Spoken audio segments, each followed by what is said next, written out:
Umuryango CPJ uharanira kwishyira ukizana kw'abanyamakuru ngo badahutazwa cyangwa bahungabane washyize ahagaragara icyegeranyo cyawo cy'umwaka wa 2021. Uyu muryango mpuzamahanga ukaba wagaragaje ko umwaka wa 2021 ari umwaka wagaragayemo igipimo gihanitse cyo gufunga kw'abanyamakuru. Uyu muryango ugaragaza ko ku isi hose Ubushinwa aricyo gihugu cya mbere gifite abanyamakuru benshi cyafunze muri uyu mwaka. Ku isi hose uyu mwaka wa 2021 kuva ku itariki ya mbere z'ukwezi kwa mbere kugeza ku itariki ya mbere z'ukwezi kwa 12 uyu muryango waburiye abanyamakuru 293 bafunzwe mu bihugu binyuranye hirya no hino ku isi. Uretse Ubushinwa bwa mbere ku isi nk'uko tumaze kubivuga, mu bihugu biri mu burasirazuba bwa Afurika, East Africa Community, u Rwanda ruza ku isonga nk'igihugu gifite abanyamakuru benshi bafunze, kikaba gifite abanyamakuru 7 nk'uko uyu muryango bitangaza. Uretse abanyamakuru 293 ku rwego rw'isi yose bari mu nzu y'imbohe muri umwaka wa 2021, ku mugabane wa Afurika havuye ibihugu by'Abarabu harabarurwa abanyamakuru basaga 45 bafunzwe. Mu bihugu bya Afurika bifite abanyamakuru benshi bafunzwe hakaba harimo ibyo mu burasirazuba bwa Afurika ndetse no mu ihembe rya Afurika. Muri ibyo bihugu ikiza ku isonga kikaba ari Eritrea gifite abanyamakuru 16 bafunzwe. Naho muri Afurika y'Iburasirazuba, East Africa Community, igihugu kiza ku isonga mu kugira abanyamakuru benshi bafunzwe uyu mwaka ni u Rwanda rufite abanyamakuru 7 bari mu nzu z'imbohe muri uyu mwaka wa 2021. Uwo muryango ugaragaza kandi ko benshi muri abo bafunzwe ari abatanga ibitekerezo banyuze ku murongo mpuzambaga wa YouTube.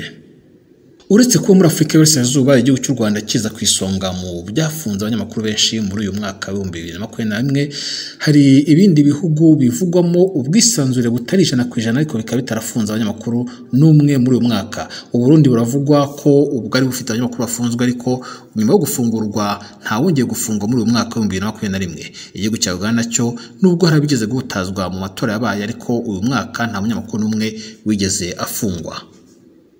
Dukomeze dutega amatwi ibindi birambuye kuri iyi raporo yashyizwe ahagaragara n'umuryango CPJ, Committee to Protect Journalists.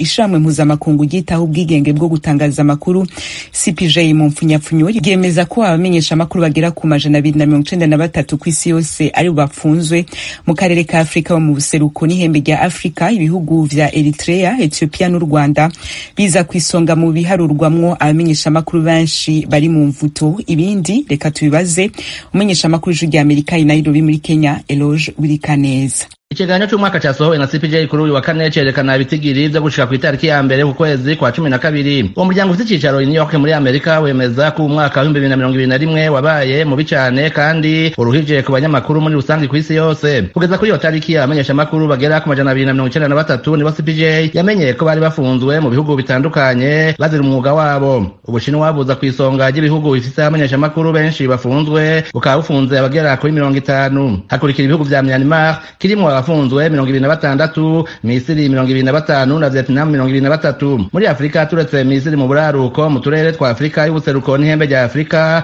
abagera kuri 45 barafunzwe nk'uko vyemezwa na Muzoki Mumo atwa CPJ muri ako karere. Abazwa hanini na Ethiopia. At the top we have Eritrea, which has 16 journalists behind bars. A particularly disappointing figure for us was to find that Kwisonga haza Eritrea isamenyesha amakuru 16 bari mu mabohero. Ibitigiri by'umwihariko byanaduciye intege cyane n'ibyo muri Ethiopia. N'imiburi twasanze hamenyesha amakuru 9 bafunzwe kugera ku wa mbere ku kwezi. Iki ni kimenyetso cy'ukunyuka k'ubwigenge bw'itangazamakuru muri ico gihugu kuva hadutse intambara. Kandi twamenyesha ko nubwo twemeza abanimiburi 9 dukomeza gutohoza ku bandi banyamakuru bafashwe mu kwa 11 aho hatangazwe ibihe bidasanzwe following the declaration of the state of emergency. Niko yabwijwe rya Amerika mu kiganiro cihariye. Umukenyezi yemeza ko n'u Rwanda rutoroheje amenyesha amakuru mu 2021 ku bari bafunze umwaka uheze hiyongereye ko 3. When we look at our region, another country where we find that things are not so good for journalists is Rwanda.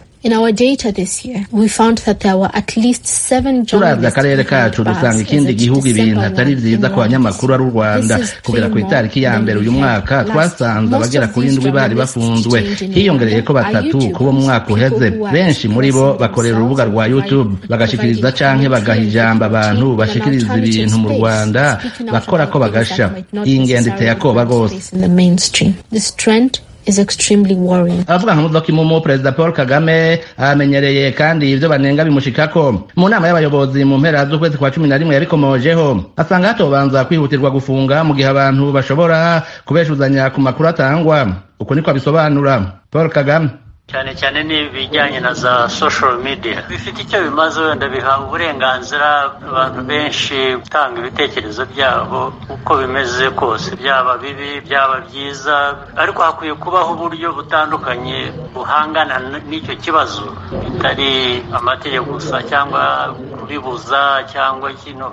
Ujya hariya akavuga ibibi aharabika leta cyangwa aharabika abanyarwanda cyangwa agira ati kwiye kubaho abandi bamusubiza bakamushyira mu mwanya we. Iyo niyo ntambara nziza ya mbere, nko kujya impaka. Niba ubeshya hakwiye kuba abakunyomoza. Mu maseruko ya CPJ mu karere ka Afrika y'ubuseruko n'ihembe rya Afrika ariko yemeza ko urubaho rwose rutirabura. There are countries where journalists were imprisoned last year, where we didn't find any journalists imprisoned as of December 1 this year. For instance, we have Burundi, where the Iwachu journalists... Hari ibihugu abanyamakuru bari bafunzwe umwaka uheze, ariko atanu umwe twasanze afunzwe uyu mwaka. Urugero, hari Burundi aho abanyamakuru ba Iwacu barekuwe mu mpera z'umwaka uheze.